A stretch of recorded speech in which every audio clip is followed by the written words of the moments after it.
నన్ను అడిగితే రీసెంట్ టైమ్స్లో చూసిన గొప్ప మోటివేటర్ ఇతడు. మన లైఫ్లో ఏం జరిగినా కూడా వాటన్నింటినీ అక్కడే వదిలిపెట్టి లైఫ్ని జస్ట్ మూవ్ ఆన్ అయిపోవాలి అని చెప్పడానికి పర్ఫెక్ట్ ఎగ్జాంపుల్ ఇతడి లైఫే. నేను రీసెంట్గా ఒక వీడియో పోస్ట్ చేసిన, అందులో కేరళలో ఒక ఇన్ఫ్లుయెన్సర్ భార్య కండక్టర్తో వెళ్ళిపోయింది ఇంట్లో డబ్బు ప్లస్ నగలు తీసుకుని అని చెప్పి. అయితే తన భార్య ఇంకొక వ్యక్తితో వెళ్ళిపోయిన తర్వాత ఎవరైనా ఏం చేస్తారు, మహా అయితే ఆ అమ్మాయి మీద కేసు పెట్టి ఆ అమ్మాయిని దొరకబట్టి ఆ అమ్మాయి నుంచి ఆ డబ్బు నగలు రికవర్ చేసి తర్వాత ఆ అమ్మాయితో డివర్స్ తీసుకోవడానికి ప్లాన్ చేస్తారు. బట్ మనోడు అలా చేయలేదు. అఖిల్ అనే ఈ సోషల్ మీడియా ఇన్ఫ్లుయెన్సర్ తన భార్య ఒక కండక్టర్తో వెళ్ళిపోయింది అని తెలిసిన వెంటనే తను ఇంకేం చేయలేదు.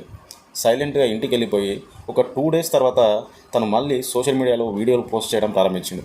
ఇప్పుడు మీరు కింద చూసిన ఈ వీడియో కూడా తను క్రియేట్ చేసిన ఒక వీడియో. జస్ట్ ఒక అమ్మాయి తన లవ్ను రిజెక్ట్ చేసింది అనే రీజన్ తోటే అమ్మాయిలను చంపేయడం, లేదంటే లవ్లో ఫెయిల్ అయితే తనను తాను సూసైడ్ చేసుకుంటున్నటువంటి ఈ జనరేషన్లో కూడా తన భార్య తనను మోసం చేసిన లైట్ తీసుకొని తన పని తాను చేసుకునే వాడిని చూడడం అంటే చాలా గొప్ప విషయం. అలాగే ఈ వీడియో పైన మీ ఒపీనియన్ ఏంటో కింద కామెంట్ చేయండి.